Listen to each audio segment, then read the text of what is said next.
Cycle পুরো স্পিডে চলছে, আমার কোনো প্যাডেল মারতে হচ্ছে না, এইভাবেই চলছে।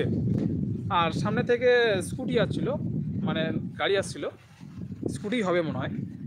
তো লাইটটা আমার চোখে আসছিল, ঠিক আছে। তো আমি ভাবলাম একটু সাইড দেই। আর রাস্তার ধারে যে একটা সাদা দাগ থাকে না, দুদিকে থাকে, মানে যেটা মাফিক লাইন থাকে, স্ট্রিট।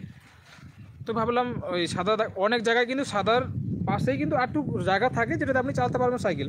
তো আমি ভাবলাম মনে হয় একটু জায়গা আছে, আমি একটু সাইডটা দিই। যখন আমি ওই সাদা দাগটা ক্রস করেছি তখনই পড়ে গেছি আমি, কারণ রাস্তাতে নেই, রাস্তা শেষ, মানে ওই দিকে তো রাস্তা নেই, কিনারা ওটা। যখন আমি রুটটা একটু চেঞ্জ করেছি, পাশে গিয়েছি, তখন সজোরে পড়েছি। আর সাইকেল ছিল পুরো স্পিডে, সাইকেল একদিকে আর আমি একদিকে, ঠিক আছে। তো সাইকেলের হ্যান্ডেল একটু বেঁকে গেছিলো হয়তো, হ্যাঁ একটু সাইকেলের প্রবলেম হয়েছিল।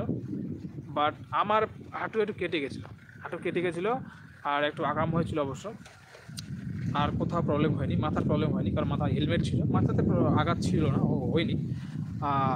যেখানে ছিলাম সেখানে হচ্ছে শুকনো হসপিটাল, সেখানে ওনারের সাথে আমি কথা বলি। প্রথমত আমাকে মানা করেছিল, থাকা যাবে না।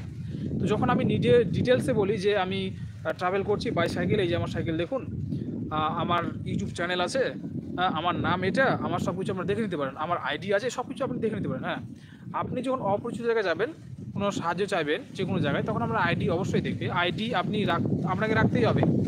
ভোটার কার্ড, আধার কার্ড, হ্যাঁ এগুলো আপনাকে রাখতেই হবে, তাহলে কিন্তু চলা যাবে না। হ্যাঁ, আপনাকে যে কোনো অবস্থায় ধরে ফেলতে পারে।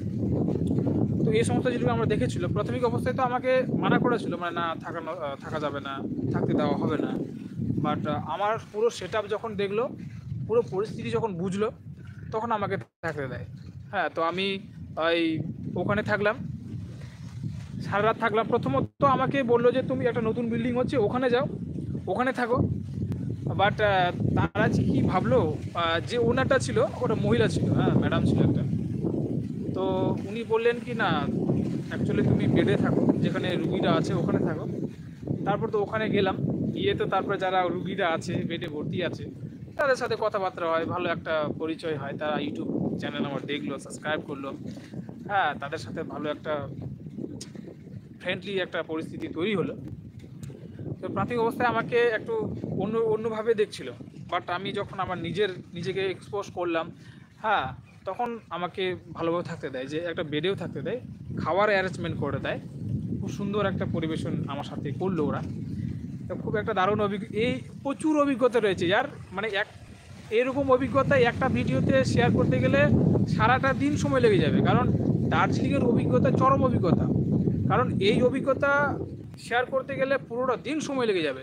কারণ অ্যাকচুয়ালি আমি সাইকেল দিয়ে গিয়েছিলাম, আমি যদি গাড়ি দিয়ে যেতাম তাহলে কিন্তু এত অভিজ্ঞতা হতো না, কারণ আমি তো গাড়িতে বসে আছি, দেখছি এদিক ওদিক। কিন্তু আমি সাইকেল দিয়ে গেছিলাম বলে আমার ইচ্ছে মতো আমি দাঁড়াচ্ছি, আমার ইচ্ছে মতো খাচ্ছি, ইচ্ছে মতো যাচ্ছি, এই যে একটা অভিজ্ঞতা। হ্যাঁ, আর কত সময় লাগছে, দীর্ঘদিন সময় লাগছে, এই যে একটা অভিজ্ঞতা, এই যে একটা দৃশ্য দেখি সামনে পিছনে সব দিকে, ঠিক আছে, এটা একটা চরম অভিজ্ঞতা ছিল। আপনি যদি আবার হেঁটেও যান সেটা আলাদা অভিজ্ঞতা হবে, আপনি যদি হেঁটে যান সেটা আলাদা অভিজ্ঞতা, আপনি যদি সাইকেলে যান সেটা আলাদা অভিজ্ঞতা, আপনি যদি গাড়িতে যান সেটা আলাদা অভিজ্ঞতা, ঠিক আছে। আমি সাইকেল দিয়ে গিয়েছিলাম, সেই জন্য অভিজ্ঞতাটা আমি শেয়ার করছি। তো এই ছিল দার্জিলিংয়ের অভিজ্ঞতা। অন্য একটা দিন অভিজ্ঞতা আবার শেয়ার করার চেষ্টা করব।